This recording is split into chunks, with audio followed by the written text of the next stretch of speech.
deep in the Catskill Mountains of New York, about 2 hours north of the city that never sleeps. There is a road that most people have never heard of. It winds through thick forest, past old stone walls cracked by decades of frost, and along the edges of valleys that turn gold in October and white in January. If you follow this road far enough, past the point where the asphalt gives way to gravel and the gravel gives way to dirt, past the signs that have faded from warning to suggestion and beyond, you will find something that has no business being where it is.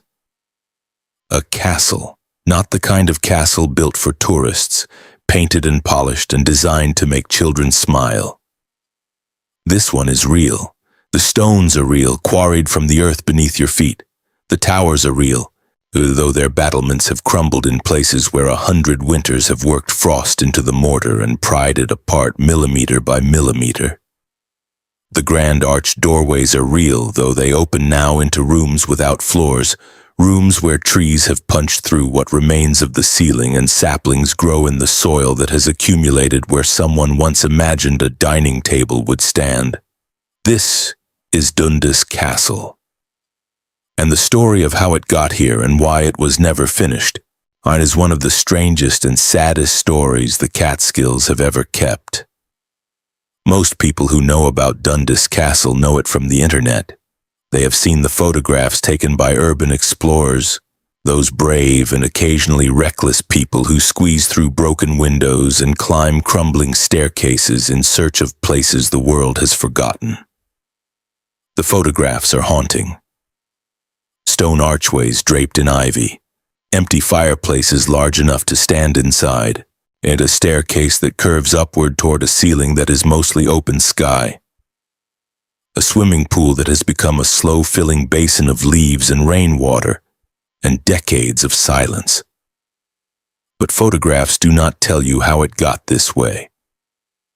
They do not tell you about the man who built it or the woman he built it for. They do not tell you about the grief that brought construction to a halt and left the whole thing frozen in place like a story interrupted mid-sentence. And they do not tell you about the people who tried to save it afterward and failed, or the legends that grew up around the ruins the way vines grow up around the walls. Slowly, silently, until it becomes hard to see where the stone ends and the story begins. That is what this is about. To understand Dundas Castle, you first have to understand the Catskills, because the Catskills in the early 20th century were not what they are today. Today, and the region is known for fall foliage and fly fishing, for the old Borscht Belt resorts that shaped American Jewish culture for generations, for a certain artistic and bohemian atmosphere that draws painters and writers and city people in search of something quieter. It is beautiful country, but it is also in most ways modest country, the kind of place you come to breathe rather than to impress. 100 years ago it was something else entirely. Even in the final decades of the 1800s and the first years of the 1900s, the Catskills were among the most fashionable destinations in the northeastern United States.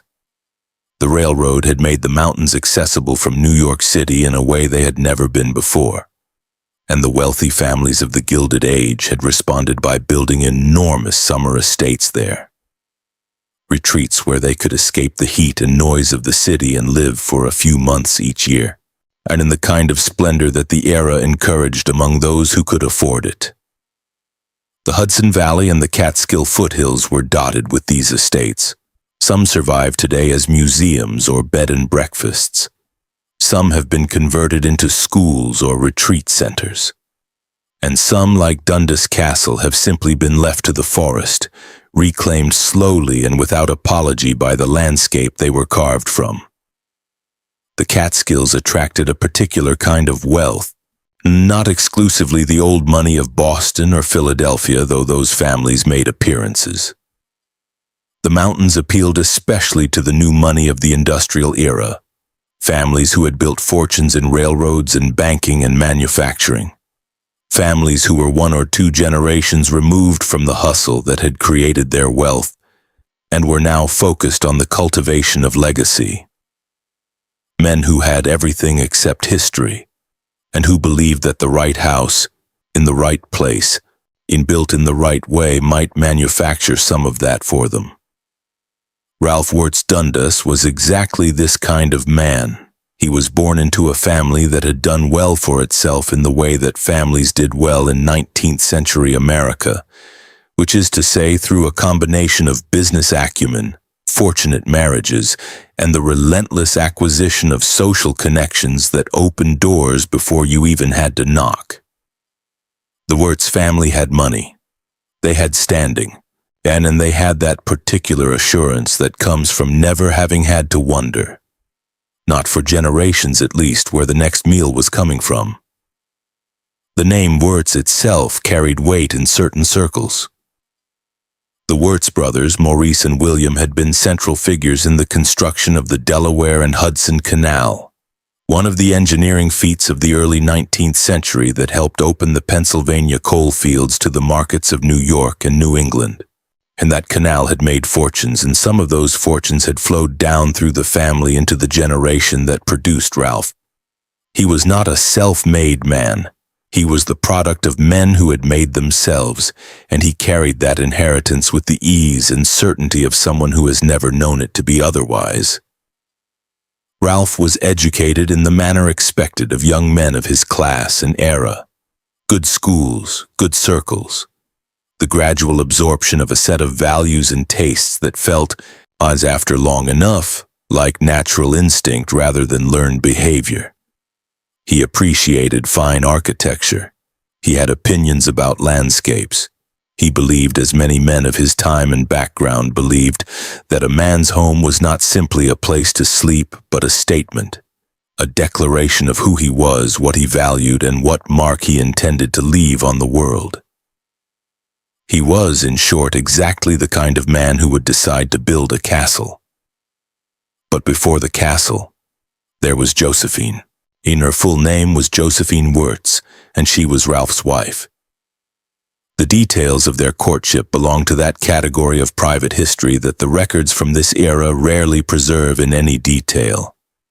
What we know is that they married, and that by all accounts it was a genuine partnership.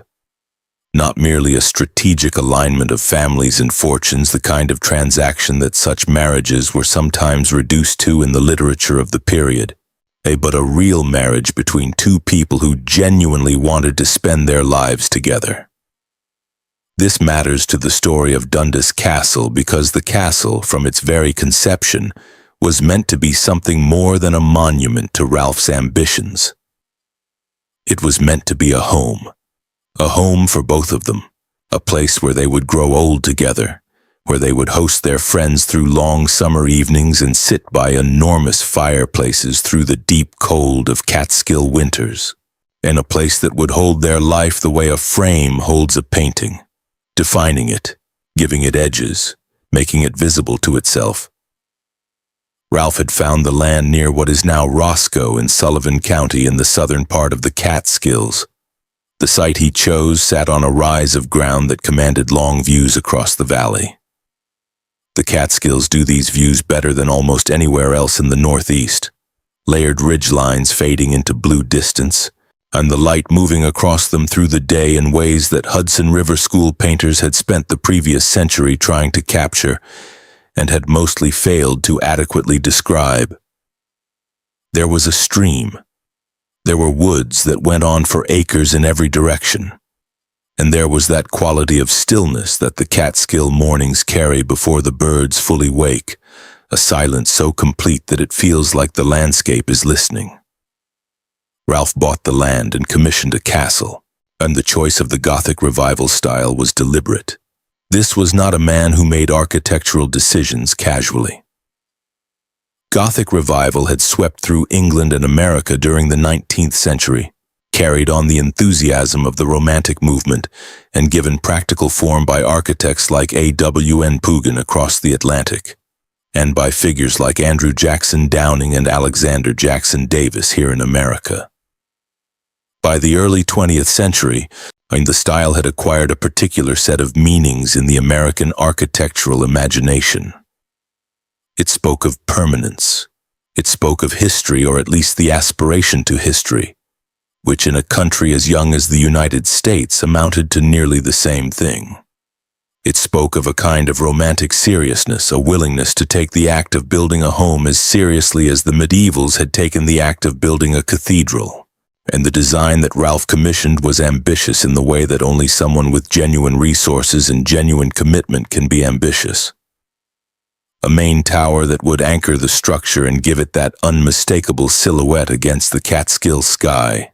Walls of local stone, quarried from the earth on and around the property itself, which was both practical and deeply symbolic. The castle would be made of the very land it stood on. Grand entrance gates, a gatehouse that would serve as the first introduction to the estate, preparing visitors psychologically for what lay beyond.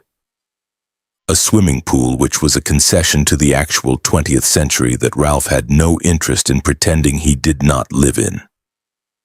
And inside, the full vocabulary of rooms that a house of this scale required.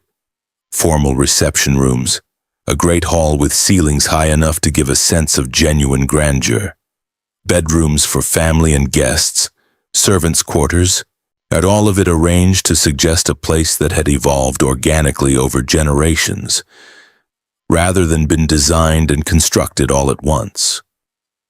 Construction began sometime in the years between 1915 and 1920. The exact date remains one of those small historical uncertainties that this story contains more than a few of. What the uncertainty tells you is something about how privately Ralph conducted the project. He was not building a castle to impress strangers or to generate publicity. He was building it for himself and for Josephine, and the work proceeded with the focused quiet of someone who knows exactly what he is doing and does not require an audience while he does it. The stone masons who worked on the castle were craftsmen of real skill, and the surviving structure is proof of it. Look at the walls that still stand and you can see the care that went into the work. The way the stones are fitted together, even the precision of the carved details around the doorways and windows, the consistency of the coursing that gives the walls their particular visual rhythm. This was not economical construction. This was the kind of building that costs what it costs because the men commissioning it understand that quality is not a luxury, but a requirement when you are building something meant to stand for centuries. And workers from the surrounding communities were employed on the site throughout the construction period. Roscoe was a small town, and the surrounding area was rural in the way that the Catskills were rural at the time. Farming communities and small industry and the kind of local economy that a large private construction project could meaningfully affect. The castle became part of the region's working life even before it was part of its landscape in any finished sense. People knew about it. And they had opinions about it, as people always have opinions about ambitious enterprises undertaken by wealthy newcomers. Some admired what was rising in the hills, some found the scale of it eccentric, perhaps unsettlingly so. Most simply took it as one of those facts of life in resort country, where wealthy people sometimes did things that made little sense to those without the money to match the ambition. Year by year, the structure rose. The walls reached their intended heights, and the tower climbed toward the sky and began to look, especially in certain lights and from certain angles, exactly like what it was designed to look like, a castle. Not a facsimile, not a theme park approximation, but the real thing, or as close to the real thing as the American Catskills and a family fortune and a man with a very specific vision could produce. The gatehouse was completed first, as gatehouse construction logic suggested it should be. And visitors approaching along the winding drive through the trees would have encountered it with something like surprise, because even knowing that a castle was being built there, actually seeing the gatehouse materialize through the forest was a different experience from imagining it. The structure had genuine weight. The crenellations along its top were not decorative embellishments stuck onto a basically ordinary building. They were the natural conclusion of walls that were genuinely thick, that had genuine mass, that were doing the structural work that the style demanded of them. Beyond the gatehouse, the main structure continued to take shape through its seasons of construction. Ralph and Josephine visited the site regularly, and in these visits you can see, even at the distance of 100 years, something of what the project meant to them. They were not merely supervising a building project. They were watching their future take material form, walking through rooms that were still just outlines in stone, imagining where they would sit and what they would see from which windows and how the light would move through the spaces in the late afternoon of a summer day. They were building a life in stone. There is no simpler way to put it. The money it cost was not the point. The years it was taking were not the point. The point was that Ralph was taking everything he felt about the future, about their life together, and about what it meant to make something permanent and worthy, and he was making it real. Literally real, in stone quarried from the earth and shaped by skilled hands and placed precisely where it needed to be placed, to hold everything up. And then Josephine died. The historical record, which has been unhelpful about several details of this story, is at its most frustratingly sparse on the subject of Josephine's death.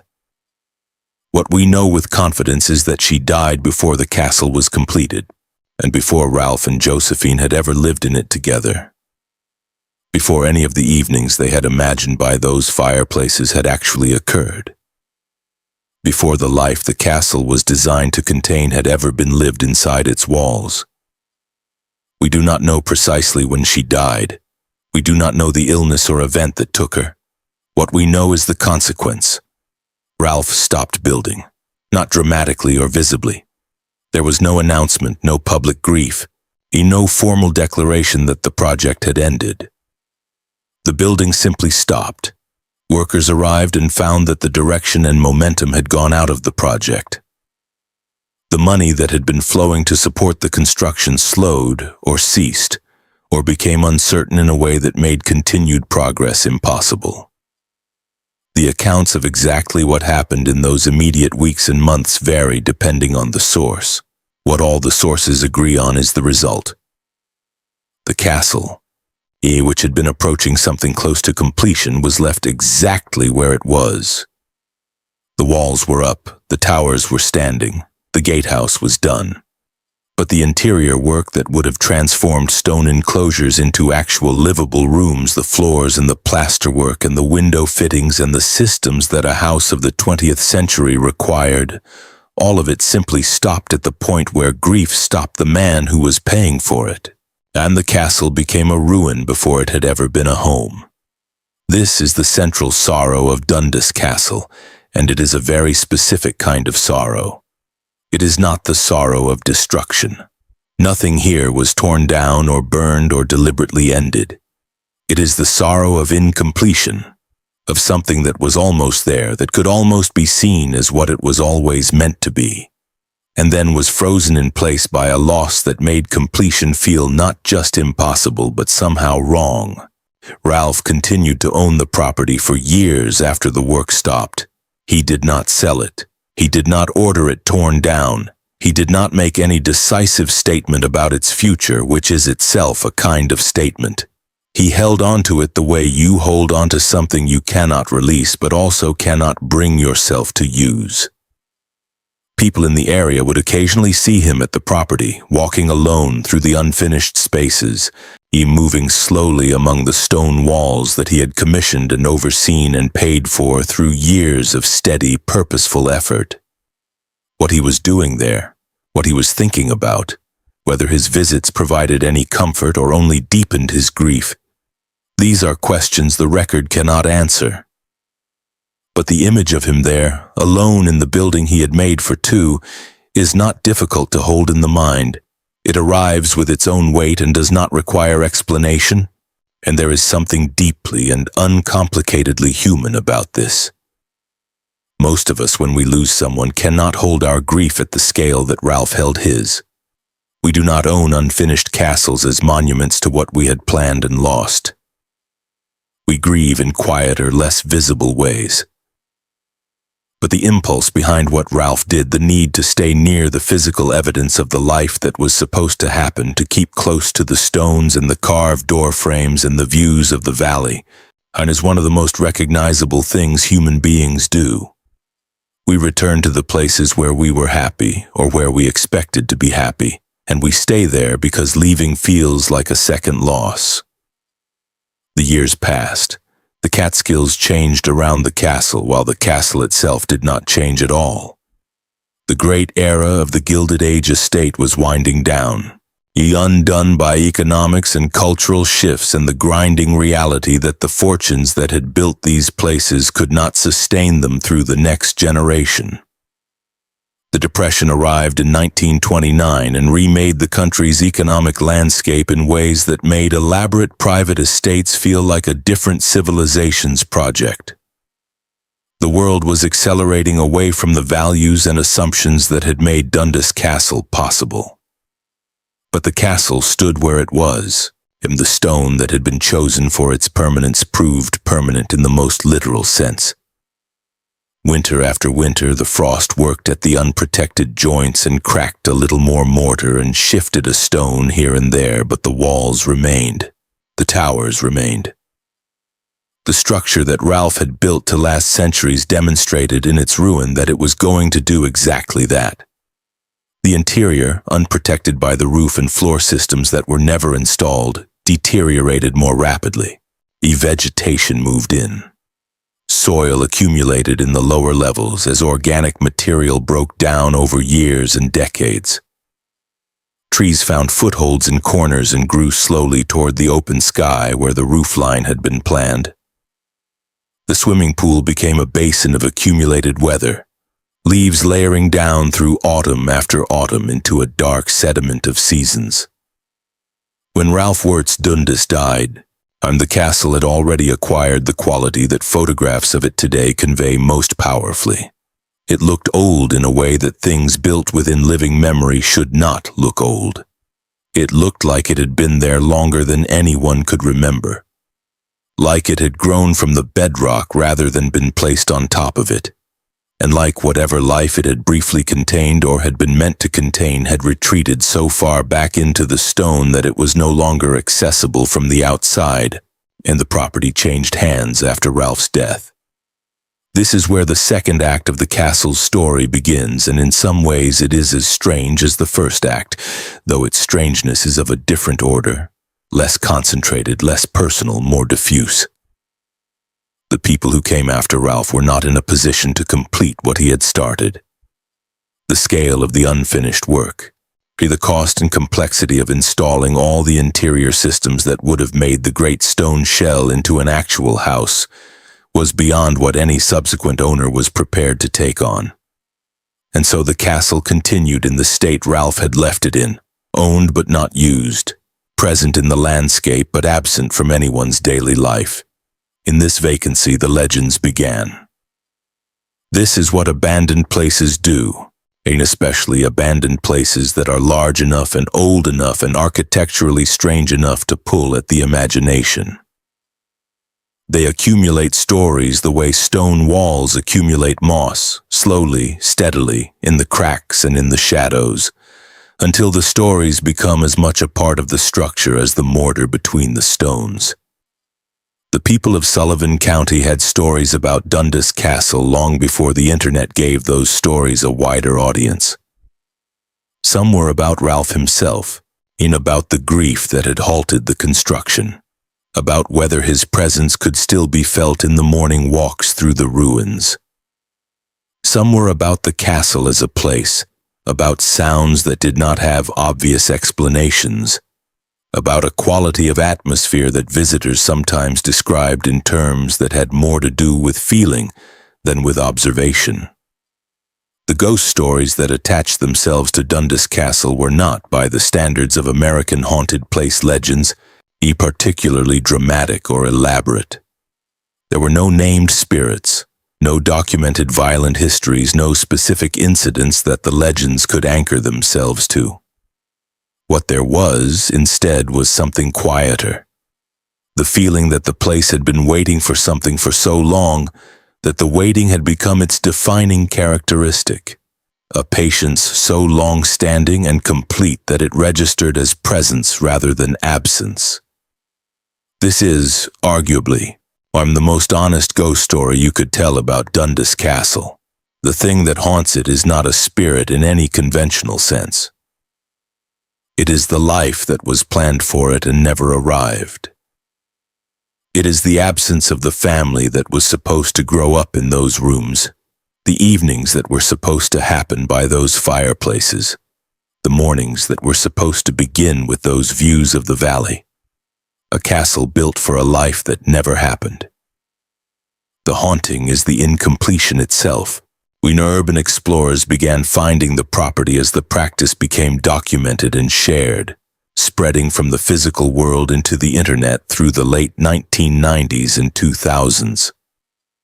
They came from New York City, from the Hudson Valley, from New England and New Jersey, drawn by forum posts and photographs and that specific appetite some people have for places that have been left behind.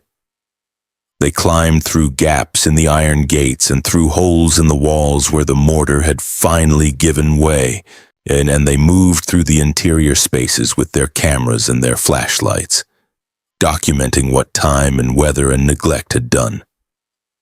Their photographs spread. The castle developed a reputation of the particular kind that belongs to hidden things, the reputation of a discovery rather than a destination, something you find rather than something you visit. This kind of fame has its own quality. It requires something from those who seek it out, some effort and some willingness to move beyond the ordinary circuits of tourist experience. And in that requirement it selects for a certain kind of curious and determined person. These were not, in most cases, people with any special connection to the history of the place or the family who had built it. They were simply people drawn to the beauty that ruins have, the specific beauty that comes from the intersection of human ambition and natural reclamation. Either the way a stone arch looks more beautiful when a tree is growing through it than it ever could have looked when it was freshly cut and properly maintained. The castle had found its audience, though it was not the audience Ralph had built it for. To understand the full dimensions of the tragedy, though, you have to go back once more to the beginning and look more carefully at what was being built and what it was meant to mean. And because the story of Dundas Castle is not just the story of one man's grief, it is also the story of an entire era's relationship to permanence and what happens when the assumptions that underlie that relationship turn out to be wrong. The Gilded Age was built on a particular faith, a faith in the future, in progress, in the permanence of the kind of order that wealth and cultivation could create. The men who built estates in the Catskills believed, with varying degrees of conscious awareness, that they were creating something that would last, that their grandchildren would sit on the same terraces and look at the same views and feel the same connection to a place that had been in the family, long enough to feel like it had always been there. Ralph Wirtz Dundas was building inside this broader pattern, though the particular tragedy of Dundas Castle has a more personal cause than mere economic and social change. And the grief that stopped construction at Dundas was not the impersonal force of history, but the most personal force imaginable. The death of the person the whole project was for. Yet the personal and the historical are not entirely separate. Ralph's inability to complete the castle was not purely a product of grief.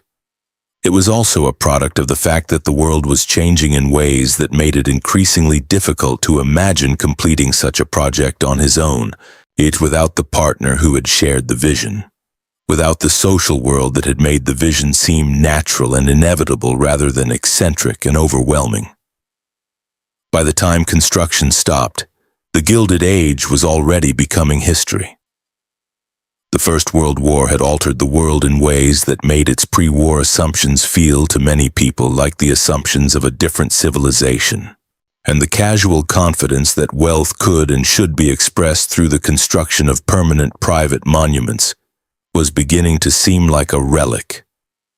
The energy that had built these places was dissipating. Ralph Wirtz Dundas was not a man out of time, exactly, but he was building in a style and on a scale that was increasingly at odds with the direction the century was heading. Even if Josephine had lived, and even if the castle had been completed and the two of them had settled into the life they had planned there, the history of every other estate like it suggests that the story would eventually have resolved in sale or conversion or decline. The permanence that the stone walls promised was a kind of architectural optimism that the 20th century was not going to honor. But of course Josephine did not live, and the question of what might have been is not really the point. The point is what actually happened. A man built most of a castle for the woman he loved. She died before it was finished, and the grief of that was enough to stop everything. The towers stand, the walls stand, the gatehouse stands, and everything inside them is silence and ivy and the slow, patient work of time. Standing in the ruins today, if you are the kind of person who is drawn to such places, what you feel is not exactly sadness. It is something more complicated than sadness. It is the feeling that arrives when you encounter a thing that was made with enormous love and care and intention, and that the love and care and intention are still present in it somehow, embedded in the stones the way warmth is sometimes still in a hearth hours after the fire has gone out. The craftsmen who worked on these walls were doing their best work. The stone they selected was the best available, and the care that went into the joinery and the carved details was the care of people who took their craft seriously. All of that is still visible. All of it persists.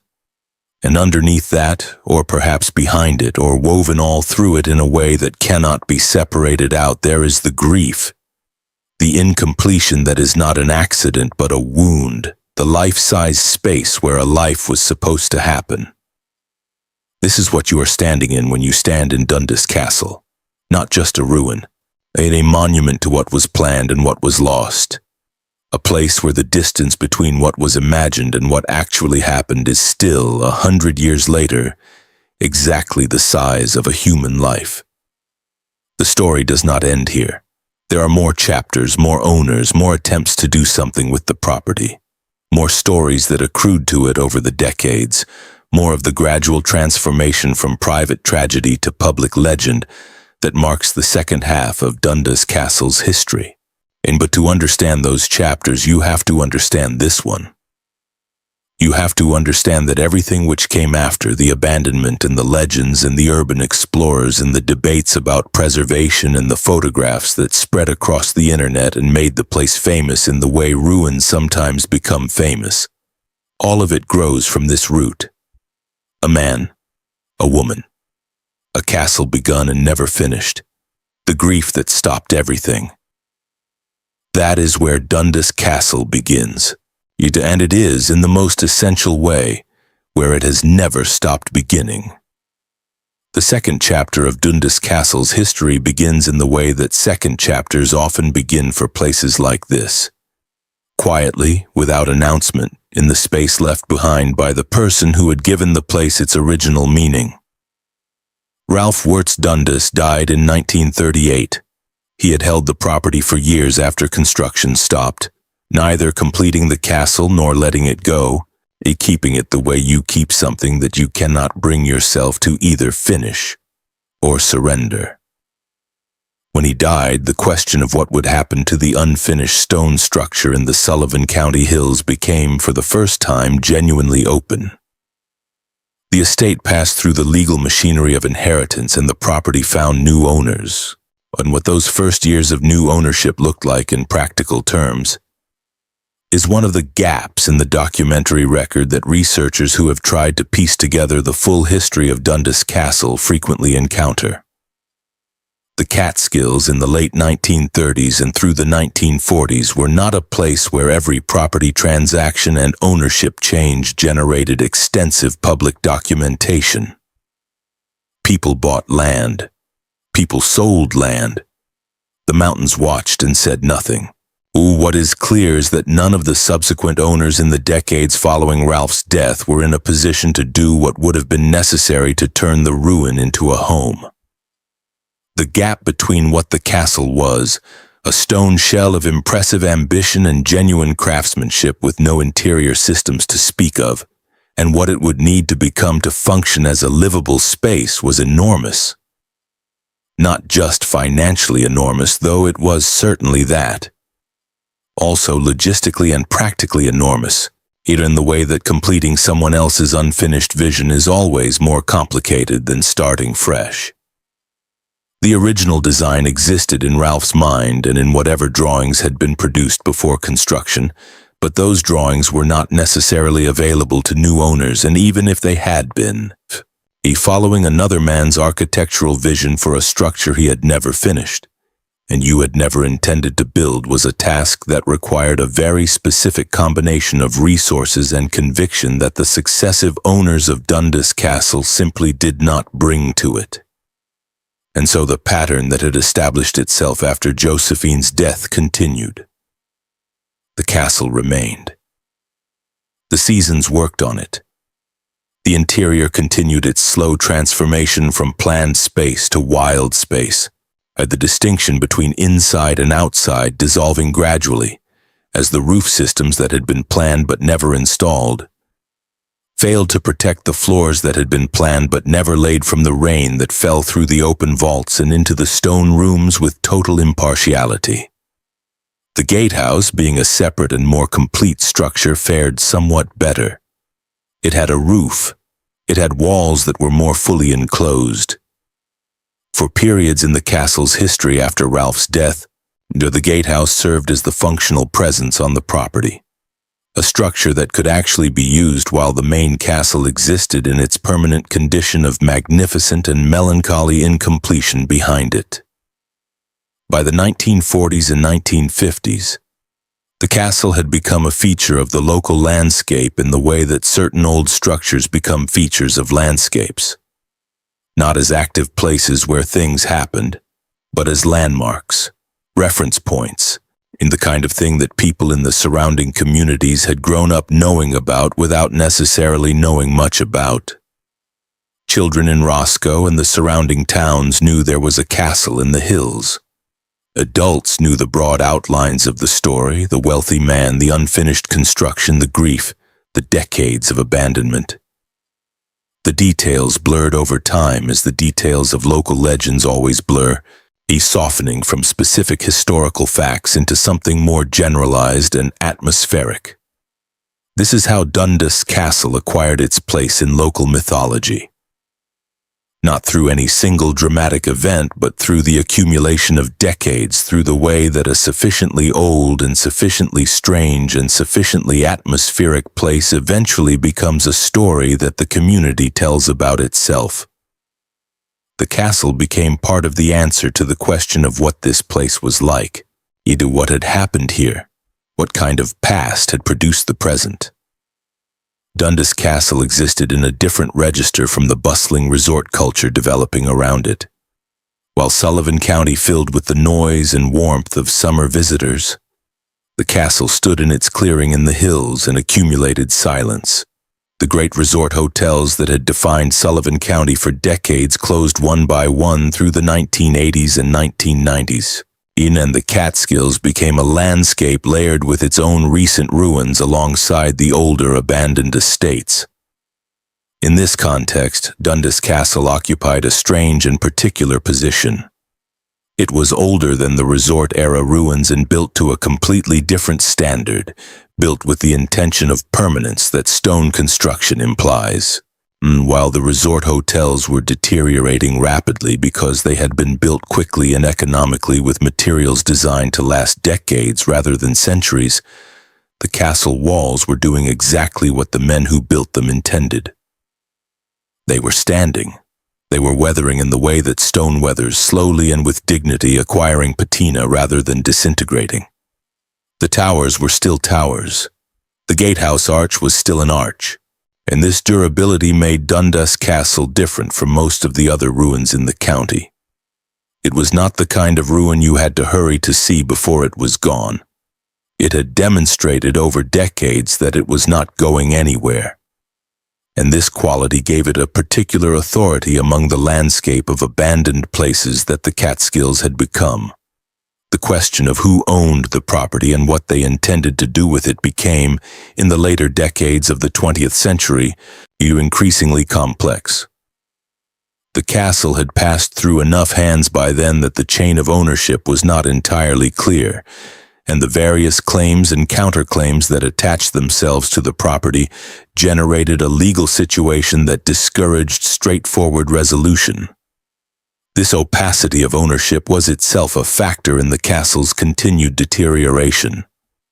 Properties that have clear, engaged owners tend to be maintained, or at least monitored, in ways that slow the natural processes of decay.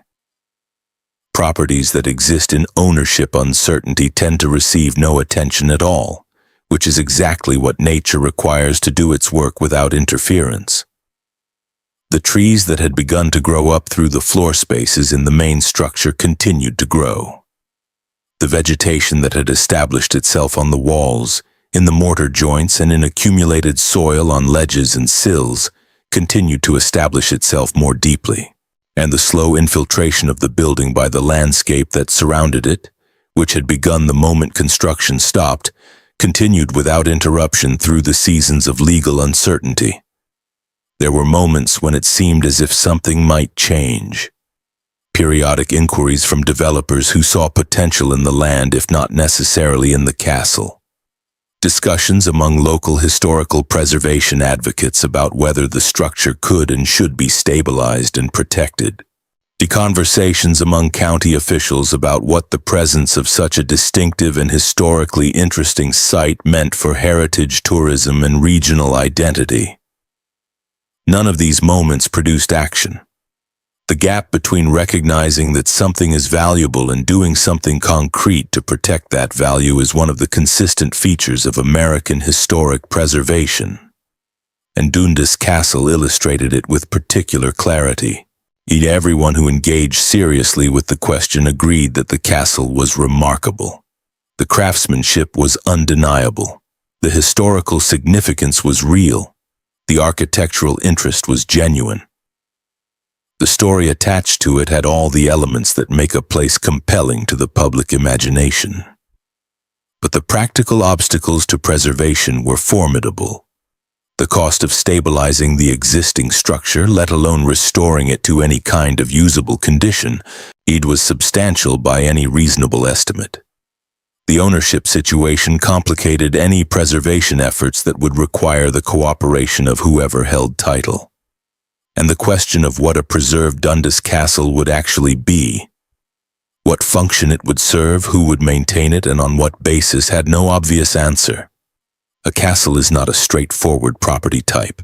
It is not easily converted to residential use because the spaces are neither ordinary in scale nor equipped with the systems that modern residential living requires.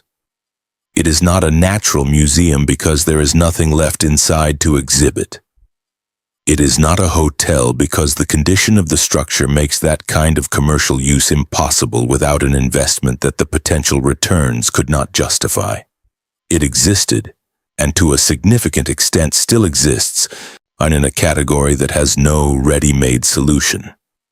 The state of New York's historic preservation apparatus, which has done genuinely important work protecting significant structures across the state, was aware of Dundas Castle and of the challenges it presented. The castle appeared on lists and in surveys and in the kind of documentation that precedes preservation action. But documentation and actual protection are different things. Ida and the castle remained in the condition that Ralph's grief had left it in, while the documentation accumulated in offices and archives and files. Meanwhile, the internet was discovering it. The timing of this matters. The late 1990s and early 2000s were the period when a particular culture of exploration and documentation began to use online platforms to share the places it had found. Urban exploration, the practice of entering and photographing abandoned and off-limit spaces, had existed as an activity for decades, but the internet gave it a community and a platform that multiplied its reach enormously. Dundas Castle was exactly the kind of place this community was built to find and share. It had all the qualities that urban exploration photographs do well: dramatic scale, atmospheric decay, the visual poetry of nature and architecture in conflict, the kind of beauty that only comes from the intersection of human ambition and the patient indifference of time. And the photographs that began appearing online in the early 2000s were striking. People who had never heard of Sullivan County or of Ralph Wirt's Dundas or of the particular history of Gilded Age estate building in the Catskills looked at photographs of stone archways draped in ivy and towers rising above the autumn tree line and felt something immediate and unargued. The appeal was partly aesthetic and partly something harder to name. It's something to do with the specific emotion that abandoned places produce. That combination of melancholy and wonder that comes from standing in the traces of a human intention that time has overwhelmed. There is a German word, Ruinenlust, for the pleasure of ruins, and the popularity of Dundas Castle photographs online was a demonstration that the feeling is universal even if the vocabulary for it varies. As the photographs spread, so did interest in the story behind them. People began researching. Local historians and amateur researchers started piecing together what could be known about Ralph and Josephine and the construction and the grief and the decades of abandonment. The story that emerged from this research was, if anything, more compelling than the legends that had grown up around the ruins. Because it was specific. It had names and dates and the particular weight of things that actually happened. And the internet audience for the story was not primarily a local audience. It was people from New York City and the surrounding region. People who had never visited Sullivan County and might not have a particular reason to do so, who found in the story of Dundas Castle something that connected with a broader set of feelings about ambition and grief, and the way that love can leave physical marks on the world that outlast everything else. And the castle became a destination in the sense that people added it to their mental maps as somewhere they wanted to go. Somewhere the experience of being present was supposed to mean something beyond what photographs could fully convey.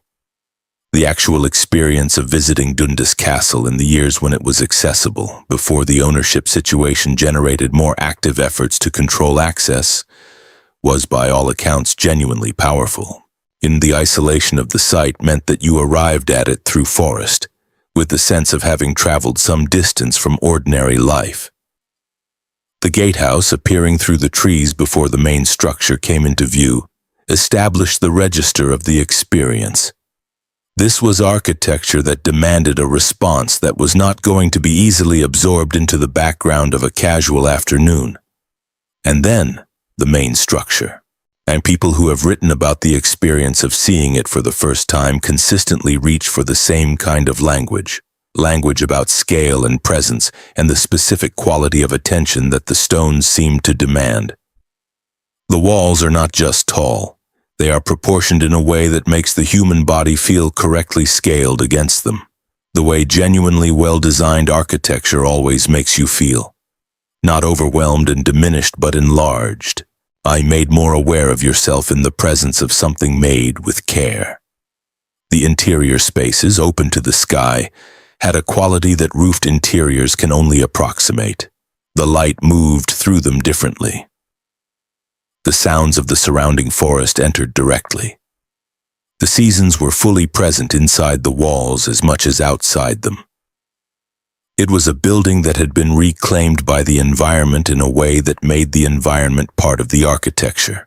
And this reclamation had produced something that neither Ralph's original design nor pure nature could have produced alone.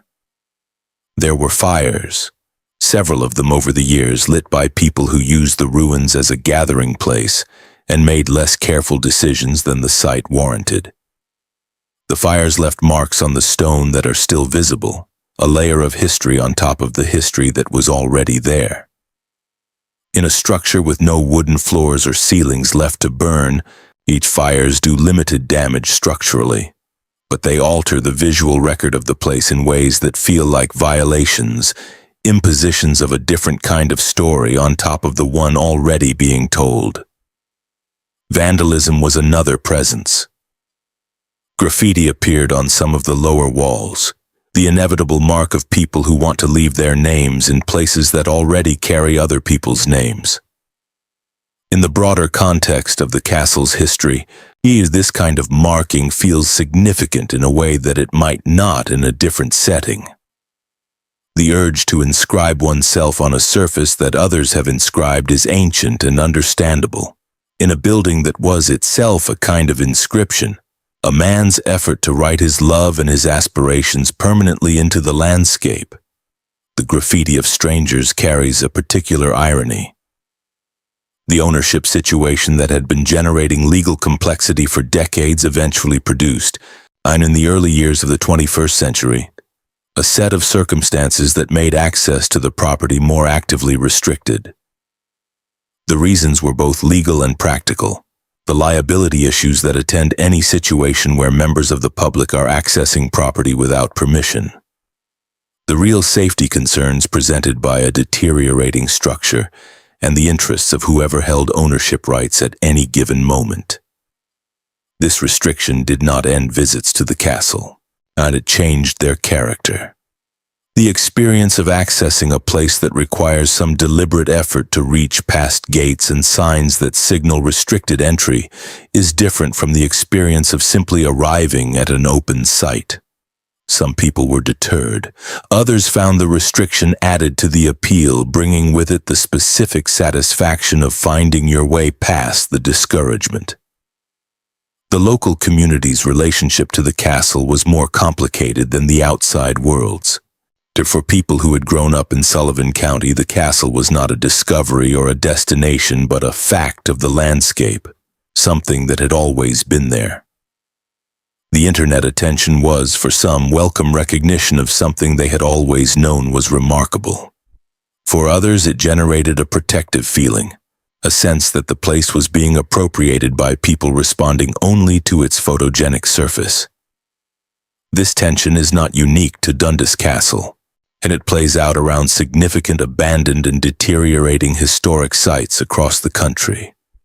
Wherever local history intersects with internet fame and the culture of ruin photography.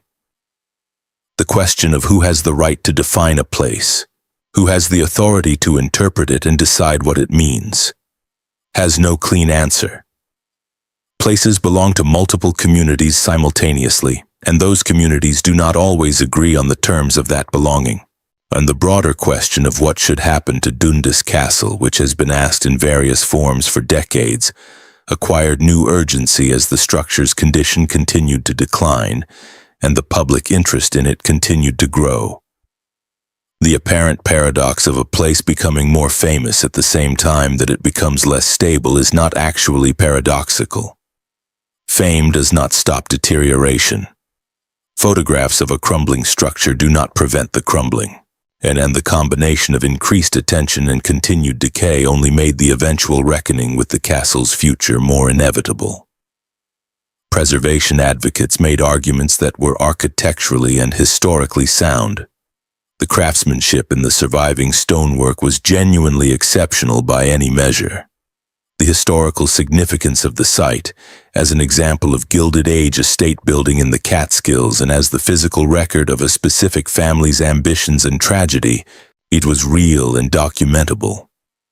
The potential for the site to serve as a heritage destination was plausible given the existing public interest.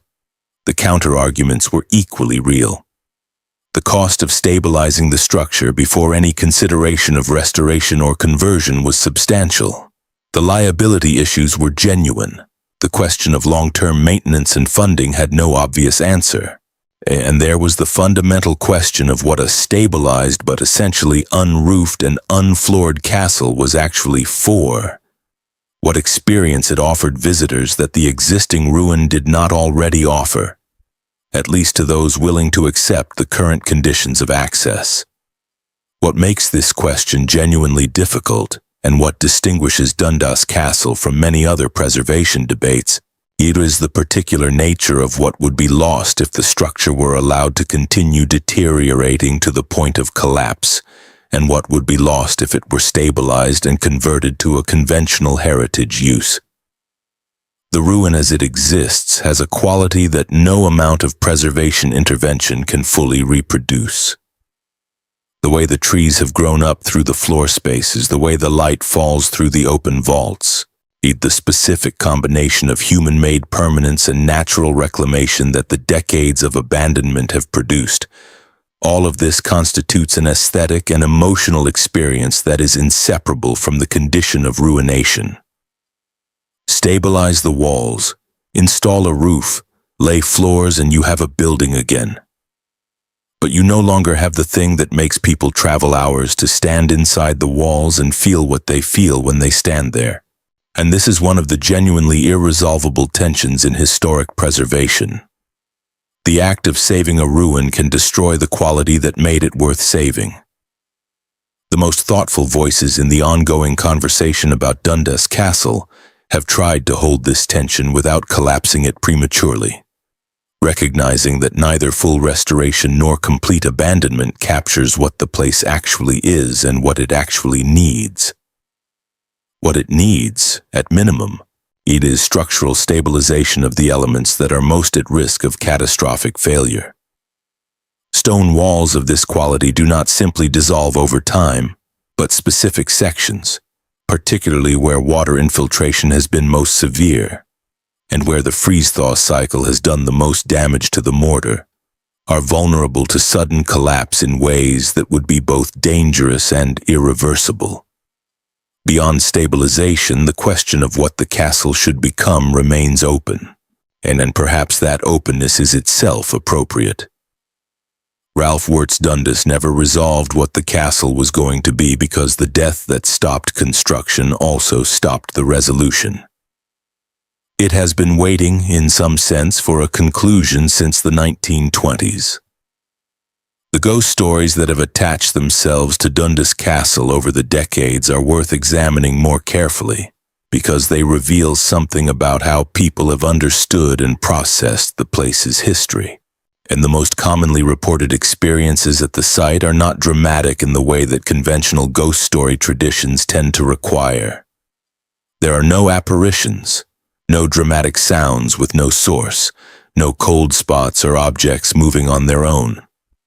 What people report consistently is a quality of presence, the feeling that the place is occupied in some way that exceeds what can be explained by the physical structure and the natural environment, and the sense that the attention you bring to the place is being somehow returned, that you are not simply observing but being observed in turn.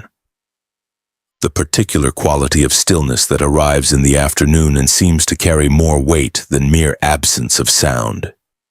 Whether you interpret these experiences through a supernatural framework or a psychological one, they point to something real about the place. Dundas Castle has a quality of concentrated human meaning that most places lack, and the grief that stopped its construction was not a casual or incidental emotion. It was one of the heaviest things a person can carry, the loss of the person you had organized your life around, the collapse of the future you had been building. That kind of emotional weight invested in a physical place over years of solitary visits by the man who bore it leaves something. Not necessarily a ghost in any traditional sense, but something. The landscape of the Catskills has always been understood, and by the people who have lived in it and written about it and painted it, as a place where the boundary between the visible and the invisible is somewhat more permeable than in other places. The Hudson River School painters were not simply recording topography when they painted these mountains.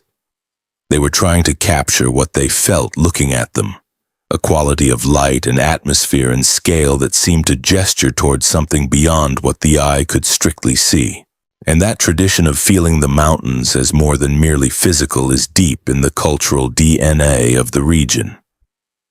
Dundas Castle fits into that tradition with a naturalness that seems almost designed. A structure built with genuine intention and genuine love, left unfinished by grief.